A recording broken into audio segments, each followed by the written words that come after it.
Bienvenidos una sesión más a esta formación en la fe del Centro de Orientación Familiar San Julián de la Diócesis de Cuenca. Como todos sabéis, este año estamos centrados en la encíclica Veritatis Splendor de San Juan Pablo II. Esta es nuestra segunda sesión. Se titula La libertad y la ley son compatibles.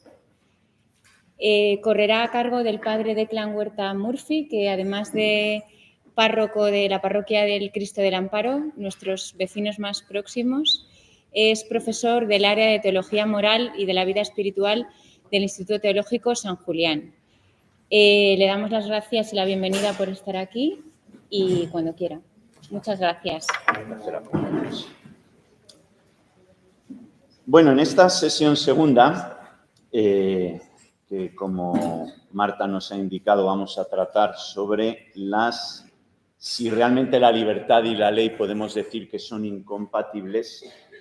Vamos a adentrarnos en la presentación de la cuestión. Cuando Juan Pablo II decide escribir esta encíclica de moral fundamental, es decir, de los cimientos de la moral, es porque en ese momento en la Iglesia, hace 30 años estamos hablando, que es cuando se publica la encíclica, había una situación bastante consolidada de confusión, tanto en el ámbito del pensamiento en la cultura occidental, como en el esfuerzo por parte del pensamiento católico para acercarse a esta problemática. Y San Juan Pablo II decide escribir esta encíclica para manifestar la posición del magisterio de la Iglesia en torno a las cuestiones que afectan a las relaciones entre la libertad del hombre y la ley moral. Bien, los primeros números de este capítulo, que abarca los números 35 a 53 de la encíclica, van a versar sobre el estado de la cuestión. Lo primero es el dato revelado, es decir, nosotros no estamos haciendo un tratado de carácter ético-filosófico. Nosotros, claro que estamos hablando de algo que afecta a la ética, al estudio del comportamiento de la vida del hombre, pero lo hacemos desde nuestra condición de creyentes. El texto, de hecho, va dirigido a la gran comunidad de los creyentes, de los hijos de Dios, los que conformamos la Iglesia. Por lo tanto, lo primero de todo es el dato revelado. San Juan Pablo II nos deja una cita que hace de pórtico a toda esta cuestión, y es del libro del Génesis. Del árbol de la ciencia del bien y del mal no comerás. Este mandamiento que Dios impone positivamente al hombre es, ante todo, una manifestación clara. El poder de decisión sobre el bien y el mal no le pertenecen al hombre, sino solo a Dios. Esta afirmación no supone la negación de la libertad del hombre. De hecho, el propio contexto de esta afirmación hace suponer que el hombre posee una libertad muy amplia. Puede disponer de todo lo que hay en el paraíso, salvo de este árbol concreto de la ciencia del bien y del mal. Por lo tanto, nos encontramos con una libertad muy amplia en el contexto de la visión creatural del hombre, como Dios concibe al hombre, pero no estamos ante una libertad ilimitada. Encontramos un primer límite. Hay algo que es denominado árbol de la ciencia del bien y del mal, y ahí es donde Dios establece un límite a esta libertad humana. ¿Cuál es la tesis de la Iglesia leyendo este pasaje de la Revelación? Pues que la libertad del hombre va a encontrar su verdadera y plena expresión en la aceptación de este bien. Este es el punto de partida para todo creyente conforme al dato revelado, conforme a aquello que nos ha sido comunicado por Dios. Sin embargo, nosotros, frente a este dato revelado, nos encontramos con tendencias culturales muy diversas. Tendencias culturales que tienen como centro en su pensamiento un pretendido conflicto entre la ley moral y la libertad del hombre, que hay como una tensión no resuelta. Hasta el punto de que estas tendencias culturales, de las que ya hablaba San Juan Pablo II hace 30 años, pues son tendencias culturales que tienden a que la libertad humana cree sus propios valores hasta el punto de que el hombre en su libertad tendría una primacía, estaría por delante del mismo concepto de verdad. O dicho con otras palabras, el hombre construye su propia verdad. Bueno, esas tendencias culturales están presentes. ¿Por qué la presencia de estas tendencias culturales? Pues lo primero de todo, porque existe una verdadera demanda de autonomía. Si nosotros, y no nos podemos detener en ello, viésemos cómo es el desarrollo de las ideas en la historia del pensamiento, particularmente en la cultura occidental, vemos una tensión iniciada desde la época del humanismo renacentista, con distintos episodios, y que adquiere una virulencia particular en el siglo XIX. De tal manera que no es algo que sea reciente, es algo que se viene larvando culturalmente desde hace mucho tiempo. Bueno, esta demanda de autonomía la recibe la Iglesia. Se da cuenta que en el contexto en el cual tiene que evangelizar es una preocupación que ha sido puesta de alguna manera en el ambiente y que incide en la vida de las personas. Por lo tanto, supone un profundo replanteamiento del papel de la razón y de la fe en la fijación de las normas morales. Nosotros podemos proclamar el Decálogo, tal y como nos consta en la Sagrada Escritura, que fue entregado al pueblo de Israel en el monte Sinaí. Pero no basta simplemente con la proclamación del Decálogo. Hay que tener una comprensión del por qué son convenientes para el hombre estas normas, estos comportamientos. Por lo tanto, en ese esfuerzo de replanteamiento en el que se sitúa la Iglesia, vemos que se favorece un diálogo con la cultura moderna. Se pone de relieve el carácter racional de las normas morales, es decir, cuando nosotros decimos no matarás, hay un argumento, o sea, se puede razonar el porqué de la conveniencia de que el hombre no mate a otro hombre, ¿no? Podemos razonarlo. Se ha reafirmado y se pone de relieve ese carácter racional. Pero además, desde la perspectiva de la revelación, se reafirma el carácter interior de estas exigencias éticas, o lo que es lo mismo. No se trata de una convicción de cara al público. Aunque yo fuera el único ser humano a 200 kilómetros a la redonda y no hubiese nadie testigo de mis acciones, yo soy testigo de mis acciones.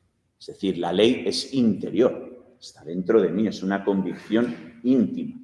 Y el primer testigo de todo mi comportamiento moral soy yo mismo, porque la ley es interior, no exterior. Bueno, pues con ese carácter racional, por un lado, y con ese carácter interior, que en la historia del pensamiento lo denominamos conciencia, es donde avanza la comprensión de lo que significa para nosotros la ley moral en el ámbito de nuestra libertad.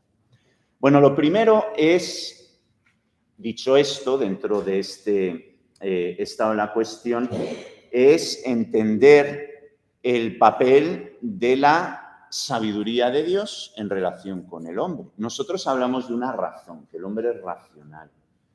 ¿Cuál es la concepción que nosotros tenemos de esa racionalidad? Bueno, nuestra concepción es que nuestra racionalidad tiene que ver con aquello que se nos dice de nosotros como imagen y semejanza de Dios. Si nosotros examinamos el resto de la creación, lo que ven nuestros ojos, no vamos a encontrar otro ejercicio de racionalidad distinto del nuestro.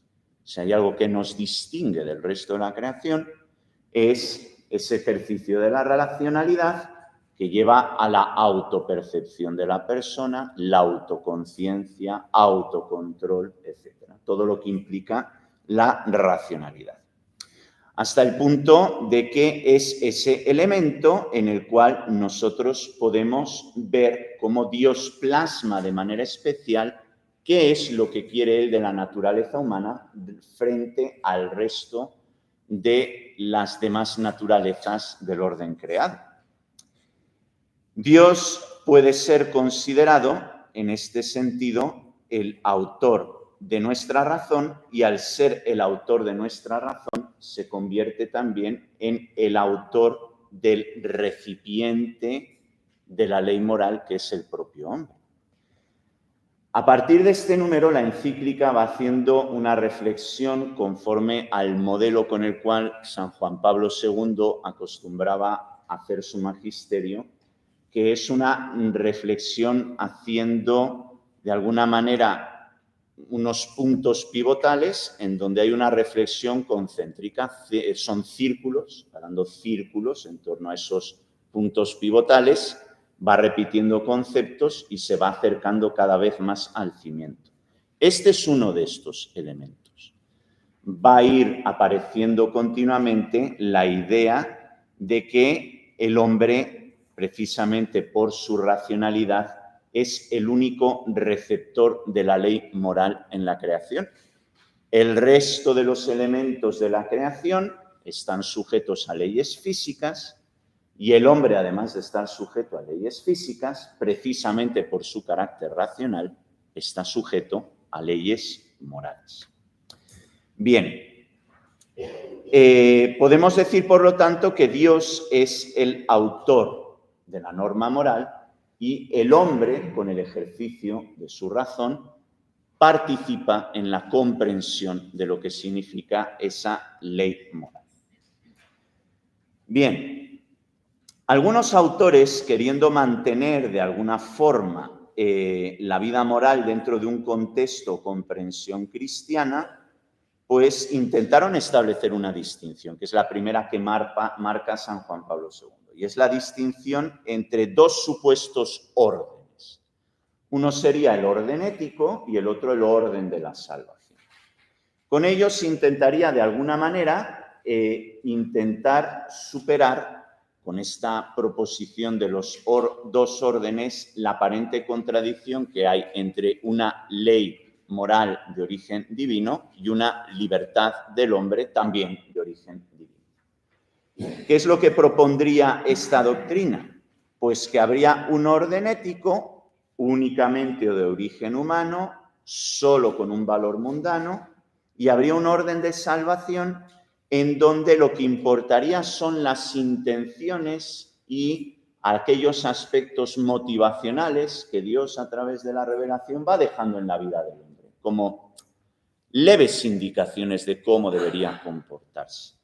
Porque, en definitiva, como la salvación ya está hecha, pues, hombre, el hombre lo que tiene que hacer es intentar ajustarse, ¿no?, al orden de la salvación a través de una serie de recomendaciones. Una autonomía concebida así comportaría negar la existencia, en definitiva, de la divina revelación en el ámbito moral. Es decir, si Dios interviene en la historia de los hombres y les manifiesta un orden moral concreto con el cual se tienen que ajustar, no podemos entender que sea coyuntural, solo para una época. Cuando Dios interviene en un momento de la historia para el hombre y todo el hombre concebido en su universalidad. De tal manera que los pronunciamientos de Dios son pronunciamientos en los cuales, aun revistiéndose de un lenguaje humano propio de una cultura y de un tiempo determinado, sin embargo, sienta principios de carácter universal. Tienen un valor universal. Deben ser recogidos por todo hombre de todo tiempo porque siguen valiendo lo mismo generación tras generación para la vida del hombre.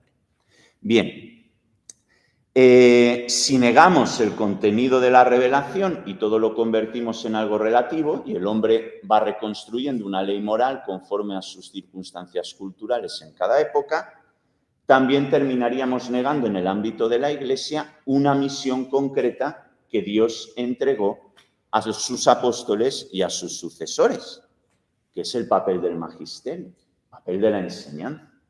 Si no hay nada que enseñar, porque no existe ni siquiera una palabra de Dios que de alguna manera sea inmutable, ¿qué es lo que va a interpretar entonces el magisterio de la Iglesia si todo es mutable?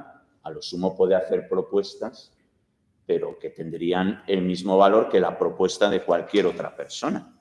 Por lo tanto, implicaría este intento de dividir todo en dos órdenes, uno ético, autónomo, solo dependiente del hombre, y un orden de la salvación a nivel testimonial, pues implicaría atentar contra los cimientos de la misma Iglesia, tanto en la revelación como en el magisterio, el papel de la Biblia y el papel, evidentemente, del Papa y de los obispos. Bien. Por lo tanto, es necesario aclarar a la luz de la palabra de Dios y de la tradición viva de la Iglesia las nociones fundamentales sobre la libertad humana y la ley moral. Es decir, ¿qué entendemos? O sea, son palabras que en el campo cultural actual pueden tener múltiples intentos de significado o aproximaciones de definición, ¿no? Por lo tanto, ¿qué es lo que entendemos nosotros como Iglesia cuando hablamos de libertad del hombre y cuando hablamos de ley moral? Bien, esto sería el estado de la cuestión y nos llevaría a plantearnos el primer interrogante. ¿Qué entendemos por libertad humana?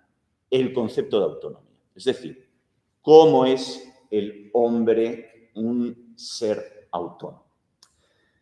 Si acudimos al Concilio Vaticano II, intentará explicar la verdadera libertad. Quiso Dios dejar al hombre en manos de su propio albedrío, de modo que busque sin coacciones a su Creador y adhiriéndose a él llegue libremente a la plena y feliz perfección. Es decir, el Concilio Vaticano II reconoce en la Gaudium et Spes una verdad esencial. Para que nosotros podamos experimentar la felicidad plena, perfecta, para que nosotros podamos tener una voluntad de unirnos a Dios y por lo tanto un amor verdadero, porque solo une el amor, esa voluntad de unirnos a Dios, es necesario que el hombre tenga en sus propias manos el libre albedrío. El hombre se tiene que determinar, el hombre tiene que ser dueño de sí mismo y por lo tanto con ello puede adentrarse en el ámbito de las elecciones que comportan el amor y desde esas elecciones experimentar la felicidad que Dios le comparte y le promete. Por lo tanto, la afirmación es de la soberanía del hombre. Esta soberanía del hombre se extiende sobre sí mismo. Nosotros no solo somos soberanos en el ámbito de la creación, en donde Dios ha entregado al hombre la creación para que la administre, para que la gobierne en el nombre de Dios, sino que además le ha entregado su propio ser. El ser humano es soberano de sí mismo. Eso es lo primero que implicaría la idea de libertad. Es dueño de sí mismo, es soberano sobre el hombre mismo. De hecho, pues con una imagen cultural y bíblica muy clara, estaríamos afirmando que el hombre es rey de sí mismo, es la realeza del hombre, su realeza sobre toda la creación, es soberano de sí mismo. De tal manera que el hombre sí gobierna el mundo y compromete su libertad en ese gobierno. En ese gobierno del mundo pretende gobernar a otros y por lo tanto surgen las comunidades humanas y se articulan las relaciones entre los hombres en el gobierno de las comunidades humanas. En esas comunidades humanas nosotros percibimos pues una justa autonomía, es decir, el hombre se puede determinar libremente de cómo quiere gobernar sus comunidades humanas. Por eso contemplamos cómo ahí donde hay civilización, proceso civilizatorio en el hombre surge con unos elementos comunes, pero después con otros elementos muy diversos. Es decir, en cada contexto cultural descubrimos la autonomía de las realidades temporales con las que el hombre se va gobernando y tomando decisiones en ese gobierno de la creación y en ese gobierno de la comunidad humana. Pero todo esto es posible en la medida en que el hombre tiene gobierno sobre sí mismo. Por lo tanto, la autonomía, ¿qué es lo que va a implicar? La autonomía en el hombre, que es el cimiento de su verdadera libertad, significa que él se determina libremente en el gobierno de las cosas temporales, se determina libremente en el gobierno de las comunidades humanas y lo hace de forma correcta en la medida en que es dueño de sí mismo. Alguien que no es dueño de sí mismo difícilmente incide de forma positiva en una comunidad humana. Y de hecho, sus propias acciones pasan sin pena ni gloria en el contexto, pues, de una multitud donde puede perfectamente sumergirse en el anonimato. Sin embargo, cuando hay gobierno de sí, hay una tensión en el hombre, y esa tensión es alcanzar su propia perfección. Por lo tanto, la autonomía en el hombre va dirigida a esto. Si somos semejanza de Dios, nuestra propia autonomía tiene que ir determinada a nuestra propia perfección. Dios es perfecto en sí mismo y el hombre tiene que alcanzar, con el paso del tiempo, esa perfección sobre sí mismo. Bien, sin embargo, esta idea convive con un falso concepto de autonomía. Y eso es en lo que quiere incidir el Papa a lo largo de la encíclica. Este falso concepto de autonomía hace ver las realidades terrenas como algo que no dependen de Dios, que el hombre puede servirse de ellas sin referencia al Creador, de tal manera que se derivarían efectos perjudiciales. ¿Por qué? Porque se termina diluyendo el hombre como criatura frente a Dios, porque yo me autogestiono toda mi realidad frente a la creación y a ti no te necesito. Por lo tanto, me diluyo frente a Dios. E incluso se oscurece la propia criatura. Es cuando se va adentrando en un egoísmo que le hace romper relaciones con la comunidad humana y va encerrando su percepción del mundo única y exclusivamente en la oscuridad de sus propios tormentos. No es capaz de sentir alivio ni siquiera con las alegrías de una comunidad con la que ha cortado lazos, porque se relaciona con ella en términos meramente de utilidad.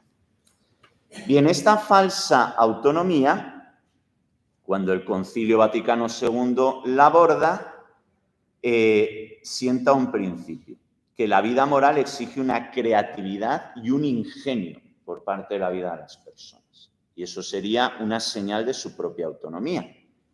Yo me encuentro con un problema en donde puedo tomar una determinación moral o no, y muchas veces mi manera de determinarme moralmente o no es a través del ejercicio de mis propias facultades.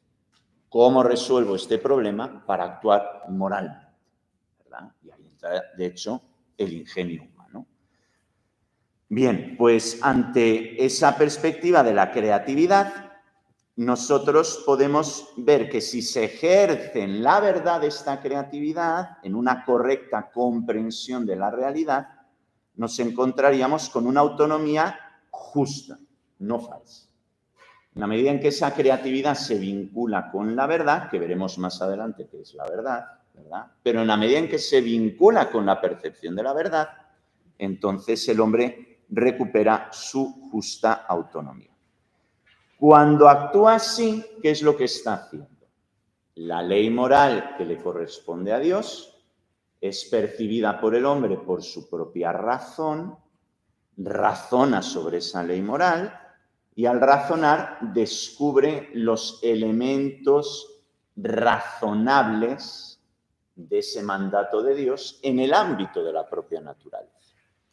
Por ejemplo, si yo me encuentro con un mandato que me dice no mentirás y me encuentro en una circunstancia donde se me plantea una pregunta incómoda, Si yo hago un ejercicio de razón y pongo en juego mi creatividad y mi ingenio para intentar ser obediente y no mentir, y sin embargo que esa expresión de la verdad no suponga una concatenación de consecuencias no deseadas, ¿qué es lo que está descubriendo el hombre en el ejercicio de esa creatividad y fidelidad a la ley moral?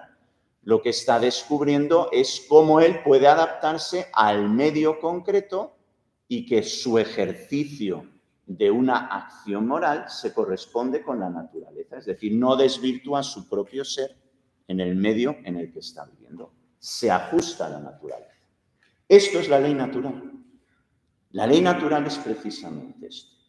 Una percepción que tiene el hombre de la ley moral que proviene de Dios sobre sí mismo y ve los efectos en el ámbito de todo lo que le rodea y extrae conclusiones.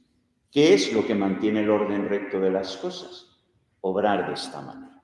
Por lo tanto, esta es una ley que se ajusta al ser del hombre en la naturaleza en la que vive. Es lo que vendría a conocerse como la ley moral. ¿Qué ocurre cuando el hombre no quiere ajustarse a esa norma y prescinde de las consecuencias de su comportamiento en la naturaleza? Pues que da muerte a su verdadera libertad. Empieza a ser esclavo de sus propias mentiras. Empieza a ser esclavo de las situaciones que ha generado. Empieza a ser esclavo de una imagen que ha ido falseando de sí mismo y de la naturaleza, a la que tiene que satisfacer si quiere sacar el mismo efecto una y otra vez. Se introduce una mentira. Y vivir en una mentira, pues evidentemente es una ausencia de libertad. Bien. En definitiva, la verdadera autonomía implica reconocer el papel que Dios ocupa en la existencia humana. Y el hombre frente a Dios se sitúa en un ámbito de encuentro. Se interrelacionan, se encuentran, se interconectan la acción de Dios y la acción del hombre. Ahí es donde nosotros percibimos entonces una verdadera autonomía. Que lo que pone de relieve es lo siguiente: la ley moral no es una ley que se me impone desde fuera y yo la tengo que acatar porque sí. La ley moral es algo que, recibiéndolo y participándolo, descubro que se ajusta a mi propio corazón. De tal manera que se termina convirtiendo para mí en norma de conducta. Los clásicos, cuando hablaban de la conciencia recta, decían que era la norma normada. Es decir, nuestra propia conciencia se termina convirtiendo en ley cuando es recta. Actuar en conciencia es expresión, voy a actuar en conciencia. ¿Qué significa? Actuar conforme a una conciencia recta, una conciencia que se ha puesto en coordinación, se ha entrelazado con la ley divina. Esa conciencia como norma normada se convierte en la norma de conducta para el hombre. Por lo tanto, podemos realmente decir que percibida así, la ley en el hombre es autónoma. La has hecho propia y la ejerces tú desde tu propia interioridad. En la teología, algunos conciben esta forma de concurso del hombre en la ley moral con el nombre de teonomía participada. La teonomía participada, ¿qué vendría a ser? Pues sería la libre obediencia del hombre a la ley de Dios, en donde pone en juego su razón y su voluntad y entra a participar de la sabiduría divina que ordena el mundo. De tal manera que la ley con la que yo me rijo conforme a mi conciencia le pertenece a Dios, pero me ha sido dada a mí para que me pertenezca en lo íntimo de mi conciencia. Bien, esto sería el concepto de autonomía cristiana, el concepto de verdadera libertad. Sin embargo, este concepto de verdadera libertad después tiene que enfrentarse a las distintas implicaciones de la ley de Dios en la vida del hombre. porque hay distintos niveles. Hay, para poner un ejemplo, hay leyes que para nosotros son elementales. No matarás. Es elemental, ¿verdad? Sabemos que no podemos coger una piedra y con ella agredir a una persona hasta que deje de respirar. Sabemos que eso es como un límite que no se puede traspasar. Es algo que nos resulta evidente. Claro, cuando vamos descendiendo en el ámbito de una norma como es no matarás, también percibimos el hombre actuando en violencia. Hombre, cuando uno razona un poco y de forma conveniente, entiende que además de no matar, tampoco hay que mutilar, por ejemplo. Lo entendemos, ¿verdad? Generar un sufrimiento extremo en una persona, pues para conseguir yo algo, pues entendemos que está mal. Si seguimos avanzando en la comprensión de esa norma moral, nos vamos a encontrar con actuar con violencia verbal, gestual, frente a otras personas. Empezamos a entender también que ese no es el modo de obrar en el hombre conforme a su propia naturaleza, si quiere ser fiel al mandato de Dios y a su forma concreta de ser en medio del mundo. Es decir, vamos penetrando con el ejercicio de la razón cada vez más en la comprensión de una norma moral concreta. Bien, al entrar en esa comprensión, pues nosotros vamos descubriendo diversas formas de expresión de la ley de Dios que nos van implicando en distintos momentos. Tanto en un primer impacto, no matarás, como en un ejercicio de la razón, en donde entendemos que no hay que ser maleducados y utilizar palabras malsonantes que hieran la sensibilidad de otra persona. Es decir, vamos entrando en una graduación de las cosas, ¿no? Por lo tanto, la ley abarca un ámbito amplísimo, amplísimo. Bien, ¿qué queremos decir nosotros cuando hablamos de la ley de Dios? Bueno, lo primero de todo es que la libertad del hombre permanece en la verdad por medio de la obediencia. Es decir, no solo la obediencia a Dios no es negativa, sino que precisamente obedecer a Dios es lo que le hace al hombre permanecer en su propia naturaleza, le hace permanecer en la verdad. Por lo tanto, no es que toleremos la obediencia a la ley de Dios porque resulta conveniente a nuestra naturaleza, damos un paso más. Es que integrar la ley de Dios y descubrir en ella algo que es conforme a nuestra propia naturaleza es el único modo para poder permanecer en la verdad, en el conocimiento verdadero de nosotros mismos. Bien, por lo tanto, someterse a la ley de Dios, libre y voluntariamente por el ejercicio de nuestra razón, supone aceptar la verdad de nuestra condición de criaturas. Esta es mi verdad, es la verdad que me ha sido entregada. Y por lo tanto yo me entiendo a través de esta verdad, descubro quién soy yo.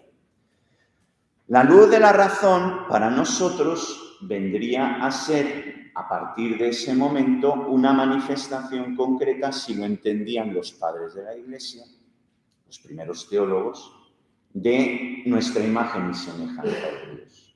La luminosidad del rostro de Dios, que el hombre contempla en la intimidad de su propio ser, esa luminosidad queda grabada en su propia conciencia. Y esa luminosidad de Dios es la que le ayuda a percibir cuál es el recto modo de conducirse con su propia vida. ¿Quieres seguir manteniendo esa luminosidad de Dios en ti? Entonces tienes que obrar de un modo determinado y no de otro. Es el rastro de lo que Dios ha dejado en nuestra propia naturaleza. Bien, esto nos pone de frente a un concepto que es la ley eterna. Es decir, hay una ley que procede de Dios, Dios es eterno, y esa ley que procede de Él es eterna, es inmutable. No se ajusta a unas épocas teniendo un valor para unas y dejando de tenerlo para otras. Si Dios es eterno y las normas que Él da al hombre como imagen y semejanza suya las normas morales que da al hombre tienen que ser eternas para poder responder a esa imagen y semejanza que ha puesto en nosotros.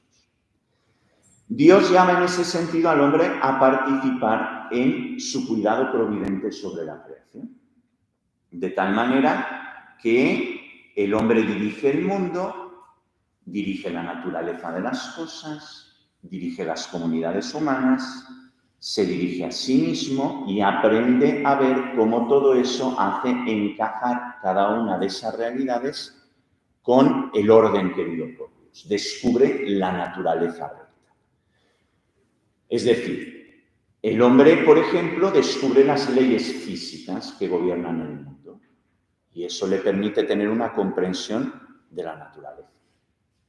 Descubro por qué hay mareas, por qué el mar avanza y retrocede. Descubro por qué las cosas se caen y no quedan suspendidas en el aire. Descubro también cómo mover las cosas de tal manera que se queden suspendidas en el aire. Es decir, el hombre va aprendiendo cómo funcionan las leyes físicas y en función de eso tiene una comprensión cada vez más perfecta de la naturaleza física. ¿Qué es lo que ocurre con la ley moral?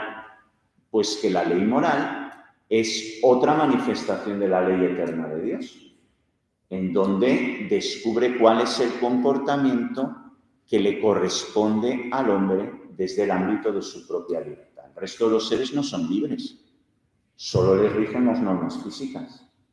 Al hombre, además de las normas físicas, le rige en su comportamiento las normas morales. Pero no dejan de ser una manifestación de una ley inmutable que procede de Dios, tanto como las del ámbito de la creación misma. Con una diferencia, que la imagen de este mundo pasará y las leyes físicas pasarán, pero las leyes morales no pasarán. Las leyes morales permanecen porque atañen a esa parte de Dios que ha dejado en su creación, que solo está en el hombre, y que hablan de esa semilla de eternidad que solo le corresponde al hombre. Al resto de la creación no, al hombre sí.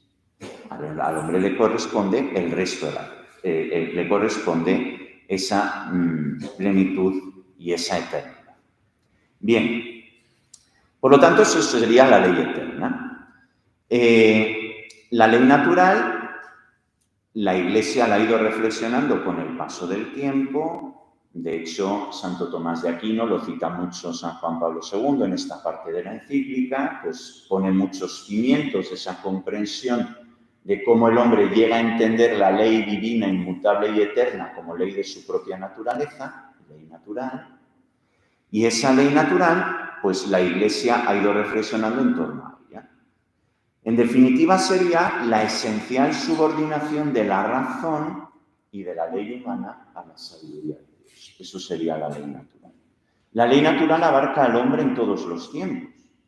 Nosotros encontramos un núcleo de verdad en todos los contextos culturales. Es lo que la teología católica llama las semillas del verbo. Pues sí, hay núcleos de verdad en todas las culturas. Hay percepciones homologables entre unas culturas y otras en las cuestiones más elementales. Cualquier cultura, para justificar una muerte, incluso ritual, tiene que construir un relato para justificar la muerte, porque la muerte en sí misma es injustificable. Provocar la muerte es injustificable en cualquier entorno cultural. Y si existen tolerancia respecto a ciertos fenómenos de agresión de unos hombres frente a otros, siempre va a necesitar de un relato especial para justificarlo. No brota de la propia naturaleza. Requiere de un constructo cultural por parte del hombre, ¿no? Pero quitados esos constructos culturales, nosotros descubrimos normas elementales ahí donde ha surgido una comunidad humana que compartimos todos. Ese espacio es la ley natural. Es decir, la ley natural vendría a ser el ajuste de nuestra razón a una razón más alta. ¿De dónde proviene esa razón más alta? El magisterio de la Iglesia dice de Dios mismo.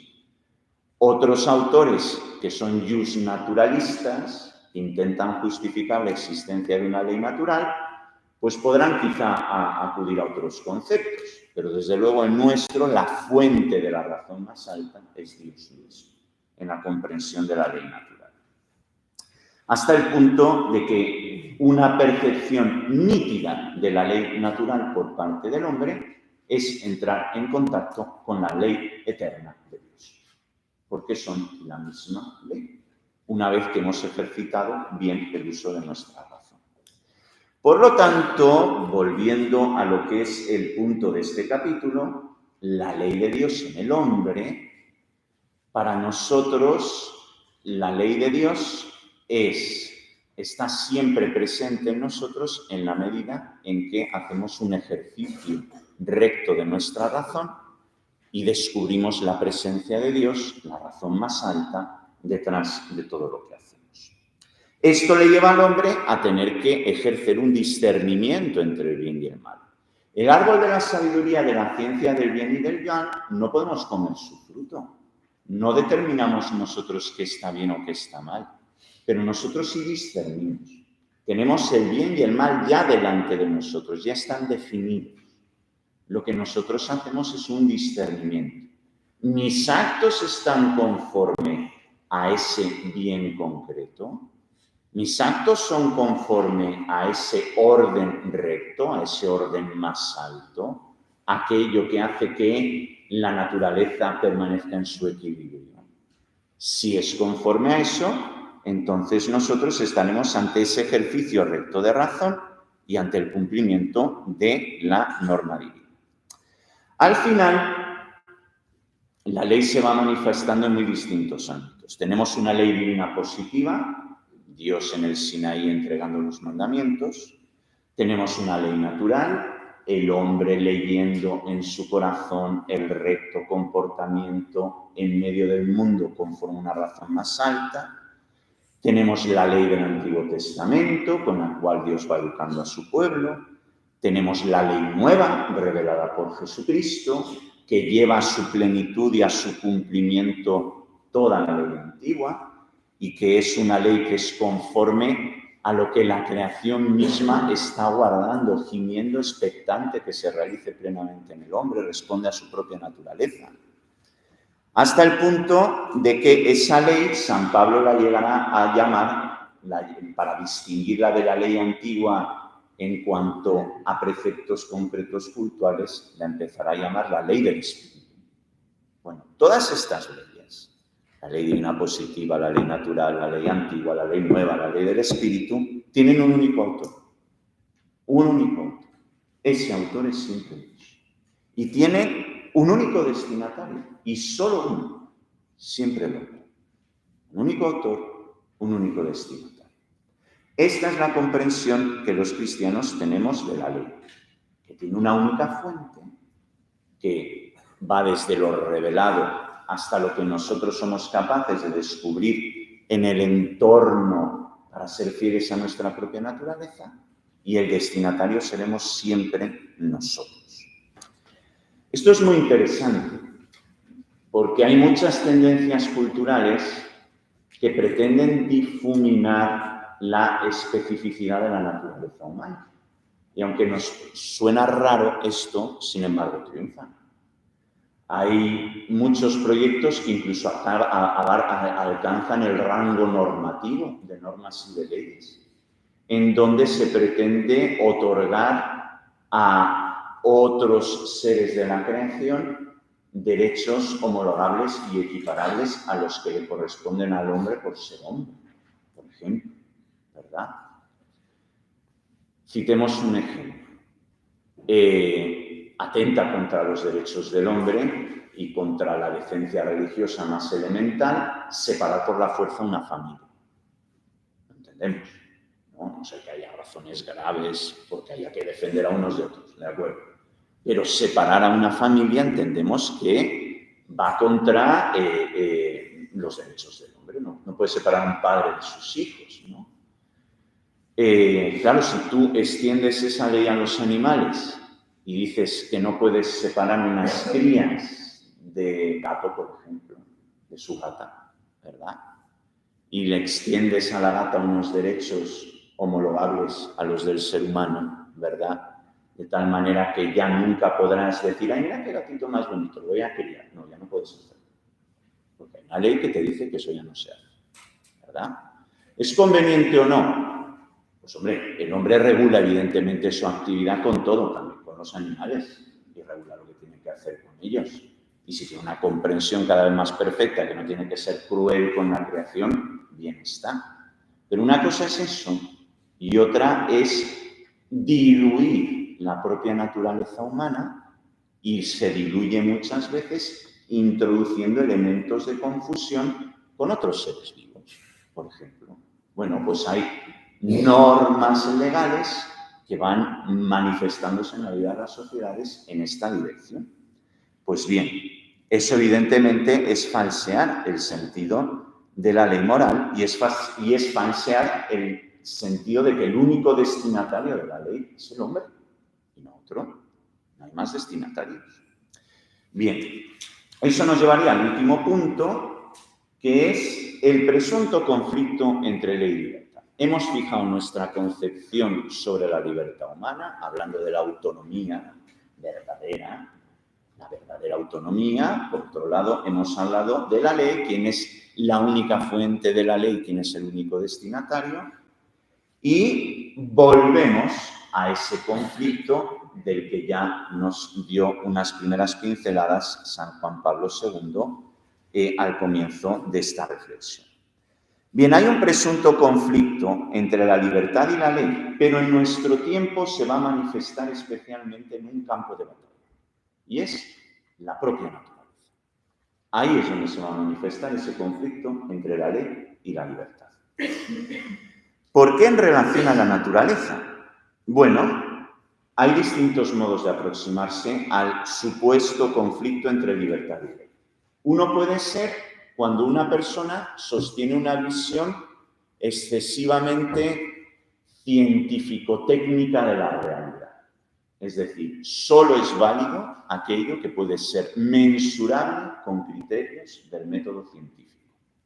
Todo lo que se salga de esas unidades de medida mensurables por el método científico es ajeno absolutamente a un discurso sobre la ley moral, ¿no? Bien, estaríamos ante autores que lo que favorecerían es la observación empírica, la objetivación científica, progreso técnico, un concepto, una cierta forma de liberalismo, también habla San Juan Pablo II desde el punto de vista político, etc. Para ellos, los únicos factores decisivos para determinar si las leyes morales sería el hecho de que puedan ser una realidad mensurable estadística, ¿no? Y la importancia, por lo tanto, de los contadores, de las estadísticas, de los observatorios, eso es lo que realmente regularía la ética, ¿no? Lo que se pueda medir. ¿Cuántos casos tenemos de esto? X. Bien, pues eso es moralmente mensurable, ¿verdad? Y con esos datos nosotros podemos sacar normas, podemos sacar leyes incluso morales, no religiosas, pero morales, éticas, ¿verdad? Para determinar cómo se tiene que regir el comportamiento del hombre. Bueno, eso sería un modo, ¿verdad? Y todo queda reducido simplemente a resultados estadísticos, básicamente. Esa sería una tendencia. Otra tendencia, dice San Juan Pablo II, sería la de aquellos que se aproximan al estudio de la moral y de la ética, manteniendo una sensibilidad excesiva al concepto de libertad. Es decir, solo aceptan una libertad sin límites. Recordad que al principio decíamos que la revelación cristiana nos dice que se nos ha dado una muy amplia libertad, pero que la libertad no es ilimitada. Que hay una parte que Dios se ha reservado, que es la determinación del bien y del mal. Eso se lo ha reservado Dios. Bueno, estos autores, precisamente por esa concepción de la libertad sin límites, descubren un límite que tiene que ser vencido. Y ese límite es la naturaleza humana. Yo repasando esto, me asombra, porque, bueno, esto fue escrito hace 30 años, evidentemente en el ámbito de la moral, San Juan Pablo II, pues era un profesor de ética, sabía de lo que hablaba. Pues estas cosas ya aparecían como tesis, como planteamientos a nivel intelectual. Esto está a la orden del día hoy. Es decir, a día de hoy, ¿cuál es el elemento que cercena más la libertad del hombre en determinadas mentalidades? El dato biológico, la propia naturaleza. La naturaleza no me puede decir a mí quién soy.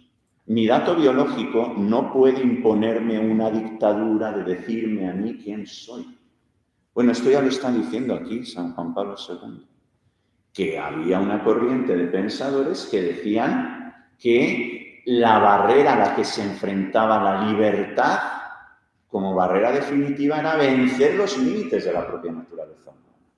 O sea, la naturaleza humana no podía delimitar la libertad del hombre. Pues bien, ¿qué conlleva esto? Pues un gran divorcio en el hombre. Primero, porque se concibe al propio hombre como algo dispuesto a ser manipulado. Ya no hay datos incuestionables sobre nuestra propia naturaleza. Todo mi ser es cuestionable. Yo puedo disponer de mí mismo, puedo utilizarme a mí mismo y disponerme como yo estime más oportuno. Esa sería la primera consecuencia. Y la segunda es reducir al hombre solo a su libertad. Y eso es peligrosísimo, porque la libertad, evidentemente, es parte de la vida del hombre, pero no se puede reducir toda la vida del hombre solo a su libertad, porque eso nos llevaría a conclusiones erróneas.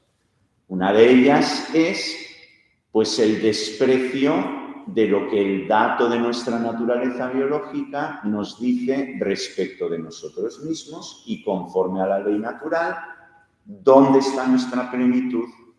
¿Dónde está nuestra felicidad? Aquí, evidentemente, nos encontramos ante un subjetivismo extremo. La afirmación de la libertad por encima de la propia naturaleza es reducir al hombre a un subjetivismo extremo. Y por último, una de las tendencias que señalaría San Juan Pablo II es, en fin, incluso dentro, y aquí es donde él va a tratar el tema de profesores de teología moral que están enseñando doctrinas que no son conformes a la doctrina de la Iglesia, ¿verdad? Y se trataría de aquellos que dicen que en la Iglesia hemos tenido una excesiva dependencia del naturalismo y del cientificismo. Es decir, que a la hora de hablar de la ley moral, la hemos hecho depender excesivamente del dato corporal del propio, ¿no? Si la tendencia anterior solo afirma lo espiritual de la libertad, estos otros autores dirían, pero es que, claro, la Iglesia ha puesto más hincapié en lo excesivamente corpóreo, ¿verdad? Hay que liberar a la moral del dato corpóreo. Claro, si liberamos a la moral del dato corpóreo, ¿en qué quedaría, por ejemplo? Pues yo qué sé. ¿En qué quedarían estas palabras del apóstol San Pablo? Quedan excluidos del reino de los cielos los impuros, los idólatras, los adúlteros, los afeminados, los homosexuales, los ladrones, los avaros, los borrachos, los ultrajadores y los rapaces. Si excluimos, ¿verdad?, el dato de la propia naturaleza, el corporal, la biología, es decir, los comportamientos que hagas tú con tu cuerpo ya no son fuente de interpretación de la moralidad. La moralidad es otra cosa. Lo que tú hagas con tu cuerpo, ¿verdad?, eso es cosa tuya. Y el deber de los demás como cristianos, ¿cuál es? Respetarte por caridad. La caridad implicaría respetarte a ti en tus decisiones, ¿verdad? Sí, hay que respetar a todos. Las decisiones no, las personas. Se respetan son las personas. Las ideas se trabajan, se cuestionan, Si no, no hay debate de ideas, ¿verdad? Lo que se respetan son las personas. Pero volvemos a San Pablo. Si nosotros excluimos, decimos, no, es que la moral cristiana se ha convertido excesivamente filicista y naturalista. Está demasiado pendiente de lo que el hombre hace con su cuerpo.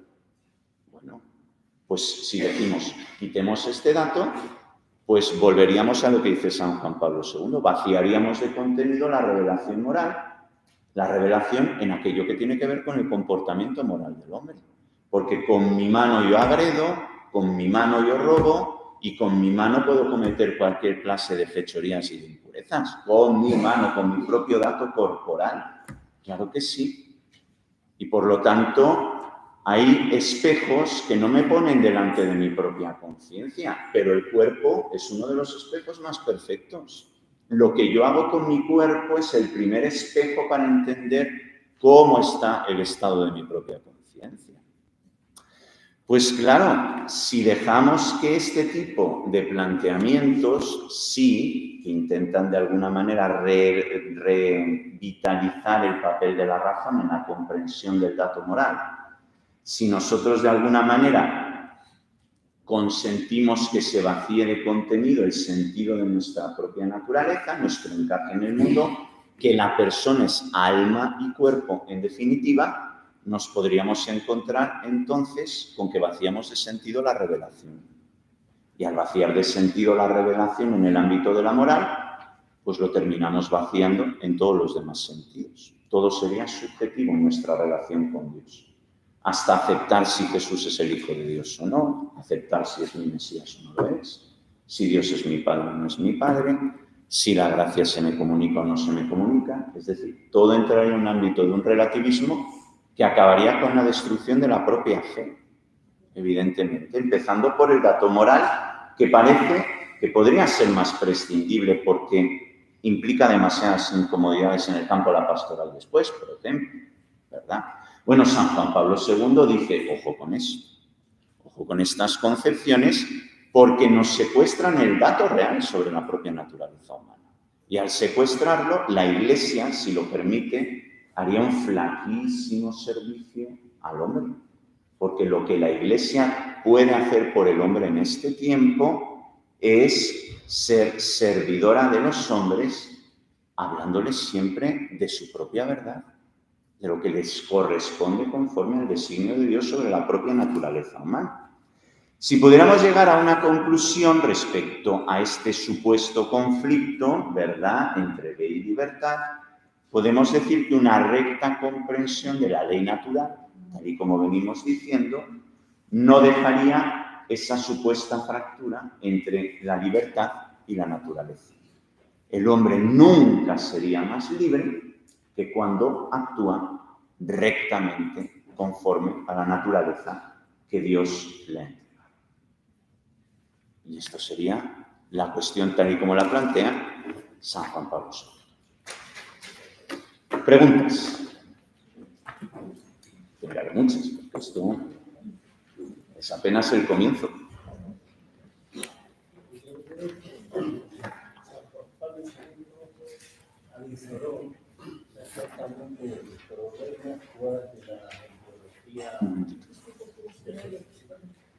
Perdón. No, yo veo que... ¿El botón? ¿Estará encendido? ¿Estará apagado? No sé. Ahora sí. Si no, ¿verdad? Pues eso. No, por lo que le he oído esta tarde, creo que San Juan Pablo II avisoró perfectamente los problemas actuales, no solo de la ideología de...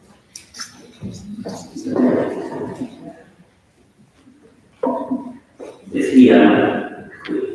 Se te oye bien, se te oye bien. Decía, por lo que le he oído a usted, San Juan Pablo II avisoró perfectamente no solo los problemas actuales que tenemos de ideología, Por ejemplo, sino también de transhumanismo y poshumanismo. buenísimo. Claro. Que el hombre, pues, lógicamente, no acepta que sea ya la fase final de la creación, tiene que ir más allá para ser una especie totalmente independiente de su creador, tiene que autocrearse a sí mismo. Está claro, o sea, él como profesor de ética y que conocía bien los movimientos culturales del momento y viniendo de un entorno muy marcado por el materialismo dialéctico, es decir, en las sociedades pues con un régimen político comunista, con una ideología marcadamente atea, todos estos planteamientos estaban pues muy a la orden del día, ¿no? No hay ninguna razón suprema, la única razón suprema es el proletariado, desde ahí ya decidimos todo lo que sea, ¿no? Entonces, evidentemente, él vislumbraba perfectamente a dónde podían conducir estas cosas. Y, de hecho, nosotros estamos viendo en nuestra propia generación esos efectos, lo último que he dicho, ¿verdad? Respecto a esa rebeldía, el último límite de la libertad es la naturaleza humana, arremetamos contra la libertad, contra la naturaleza humana. Sí, sí, fue profético, podríamos decir, sí.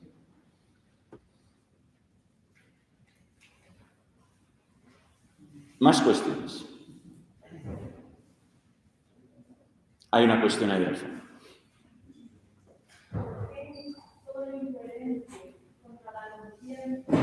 La ley natural, ¿por qué puede subcarga en las personas? Perdón, es que la primera parte no lo ¿Por qué todo lo incoherente contra la ley natural? Como puede ser ahora la ideología de género. Yo no quiero ser lo que soy y digo que soy una cosa. ¿Por qué eso se mantiene en la sociedad? ¿Porque falta de eso o hay algo más? Fijaos que al principio hemos dicho que había dos criterios. Había un criterio que es el criterio propiamente, decíamos, de la interioridad, ¿verdad?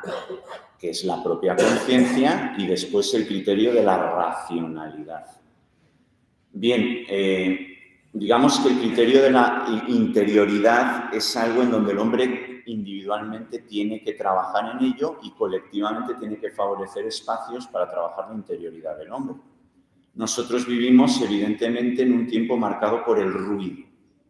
Eso es muy importante tenerlo en cuenta. La interioridad está atrofiada. Tenemos exceso de estímulos, ¿no? Hasta los propios cristianos nos cuesta mucho concebir un espacio de silencio para rezar. Siempre tiene que haber algo que nos medio ocupe para poder rezar. Si no, no podemos rezar, ¿no? Eso, estarse quieto en silencio y sin nada, no, tiene que haber algo, ¿no? Porque si no, es muy difícil rezar, ¿no? O sea, la interioridad está atrofiada en muchas personas, ¿no? Y después, el recto ejercicio de la racionalidad. Nosotros tenemos que entender que vivimos en una cultura muy marcada por la intensidad de la propaganda de aquello que le interesa. Y todos sabemos muy bien el carácter manipulador que puede tener la propaganda cuando se repite con mucha insistencia y no encuentra la resistencia de un pensamiento amueblado y organizado. Y cuando encima se trata de conciencias fácilmente impresionables, cuando están en un proceso de formación y no reciben otros criterios, porque toda su educación en valores ha quedado delegada a un ámbito fuera de la familia, porque yo, familia, no me puedo ocupar de ello, ¿verdad? Pues ahí lo tenemos. La facilidad con que estas ideas, de alguna manera, crecen, ¿no? En virtud de la falta de interioridad, el poco ejercicio de racionalidad y la propaganda crecen. Y la interioridad, evidentemente, es trato con Dios, está claro. Más cosas.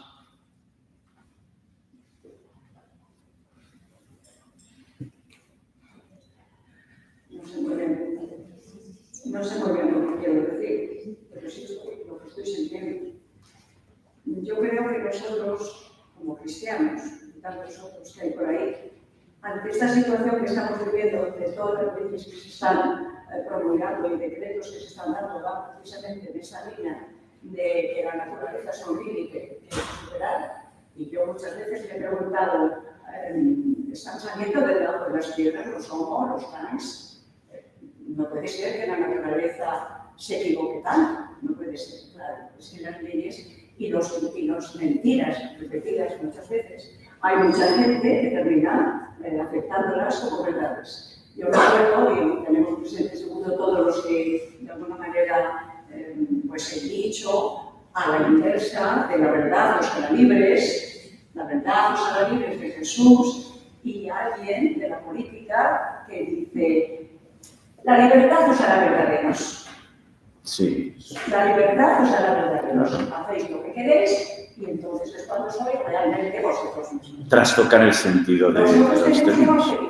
Nosotros también tenemos muchas generaciones más jóvenes que están incluidas ya de todas estas cosas y que si no les hablamos claro de la verdad, si no les hablamos claro, resulta que yo me doy cuenta, vas a la peluquería, vas a otro sitio y resulta que cuando intentas hablar de alguna cosa un poco trascendente, notas que resbalan, que cuesta muchísimo. ¿Y qué pasa? Están desafectados de todo. Desafectados de política, desafectados de religión, desafectados de valores. Yo me confirmaron, pero oré y ya nunca más. Y ahora, en fin, creo que tenemos que evangelizar muchísimo porque esto hay que combatirlo. Hay un concepto que, bueno, una idea que has dicho y que yo creo que decías que es posible que la naturaleza se equivoque ahora más que antes. Bueno, la naturaleza no se equivoca. De hecho, hay un punto en estos números de San Juan Pablo, de la Veritatis Splendor, en donde sí, evidentemente hay un dato de la naturaleza que se manifiesta en la vida de los hombres, tendencias dentro de las propias personas, pero después San Juan Pablo II dice que para que puedan ser constitutivo de un falseamiento de la ley moral y por lo tanto de la propia naturaleza y libertad, sería dar acogida con la propia voluntad a esas inclinaciones o tendencias, ¿no? O tentaciones. Es decir, la naturaleza humana después recibe muchos impactos y tiene muchos niveles y es muy compleja. Entonces, no es tanto que la naturaleza se equivoque, la naturaleza no se equivoca. El hombre lleva una propia historia y esa propia historia muchas veces puede incidir en que se manifiesten tendencias en la vida de las personas que no sean, digamos, conformes al recto obrar moral. Pero tener tendencias no implica, mientras no se entregue la propia voluntad a ellas, no implica un falseamiento de la propia naturaleza. Solo se falsea la naturaleza cuando nosotros vamos en contra de lo que la revelación nos dice de nosotros mismos y atentamos contra nuestra propia naturaleza, secundando incluso a veces tendencias que en un momento determinado pues parece que salen muy arrebatadoramente en nosotros. Por ejemplo, un momento de ira, ¿no? Un momento de ira, el crimen pasional, ¿no? Las personas no pueden experimentar ira, su naturaleza está rota por experimentar ira. No está rota. El problema está cuando nosotros damos rienda suelta a la ira. No dejamos, en verdad, no ponemos de alguna manera, no intentamos reconducir nuestra propia experiencia de naturaleza caída a la verdad sobre nuestra propia naturaleza que por la revelación nos facilita la ley de Dios. Sí, sí. ¿Tenemos más preguntas por ahí? ¿Atrás?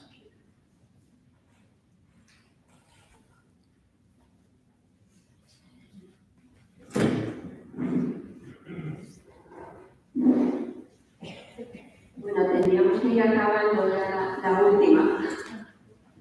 Vale, pues concreto.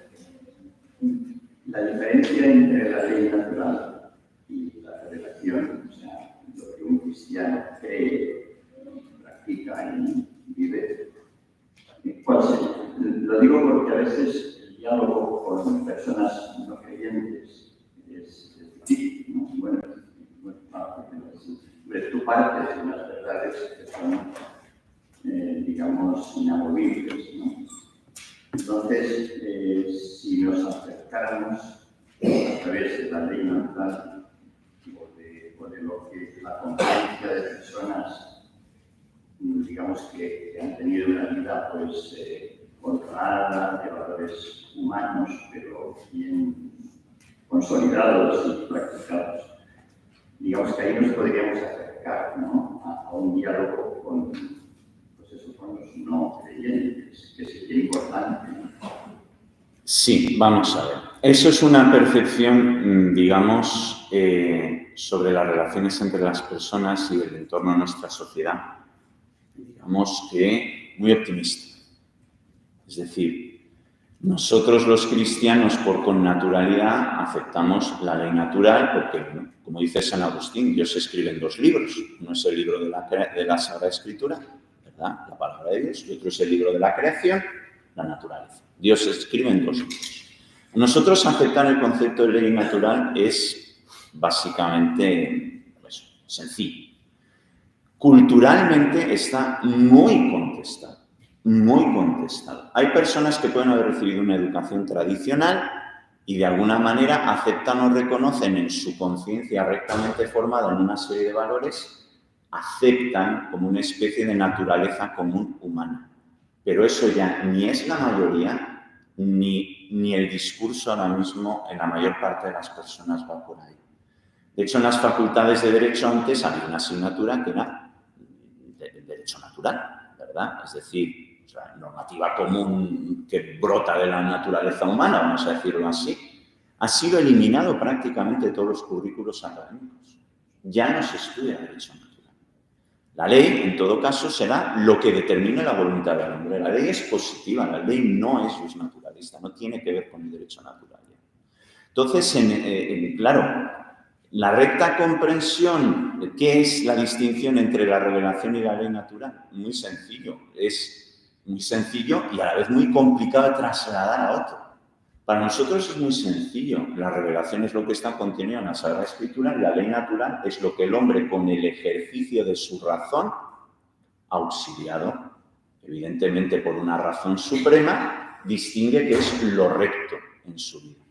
Pero para una persona donde ni existe revelación ni existe razón suprema, la ley natural es muy, muy contestada, ¿no? No es fácil encontrar un suelo común. Por eso San Juan Pablo II en un momento determinado dice que en estos casos los maestros son ineficaces. O sea, si intentamos establecer una especie de diálogo intelectual, hay ámbitos donde hay que hacerlo. Pero en la vida cotidiana lo que arrastra son los testigos, no los maestros. Y si un maestro arrastra es porque es testigo, viene a decir San Juan Pablo II, ¿no? Es decir, en el ejercicio de la caridad, los actos concretos de caridad, ¿no? Ese es nuestro punto de partida en el diálogo con las personas que no tienen fe.